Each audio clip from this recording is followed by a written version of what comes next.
Tonight, I'm going to tell you 3 real stories so strange and disturbing that even years later, nobody has been able to fully explain what actually happened. But before we begin, if you enjoy mysterious, dark, and unbelievable true stories told in documentary style, then this channel is exactly for you, because that's what we upload every single week. So if that sounds interesting, hit the like button, subscribe, and turn on notifications so you never miss a new upload. Now, let's begin with the first story. On the evening of April 25th, 1977, around 8 p.m., a 31-year-old man named Apolinario Souza Correa poured water over the campfire he had built earlier that night with his 3 brothers, Firmino, Adriano, and Jose, on a deserted island in northeastern Brazil, known locally as Crab Island.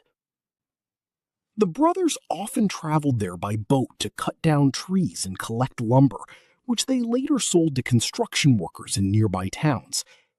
The island was isolated, covered in thick forest, and according to locals, cursed. Many fishermen claimed they heard whispering voices coming from deep inside the woods at night, while others reported strange glowing lights floating above the trees. Most people avoided the island completely. But Apolinario and his brothers never believed those stories. To them, the island was simply a place where they could make good money. Earlier that day, they had arrived during high tide around noon and spent hours chopping wood beneath the hot Brazilian sun.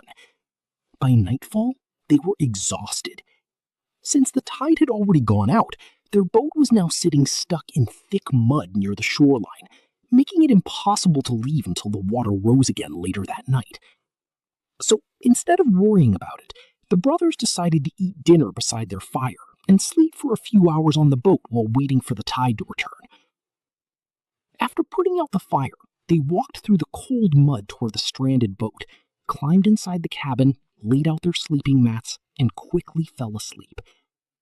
The plan was simple: sleep until midnight, wait for the water to lift the boat, and sail home. But things didn't happen that way. When Apolinario suddenly woke up, the inside of the cabin was still dark, but outside the tiny window he could already see a faint pink sunrise coloring the sky.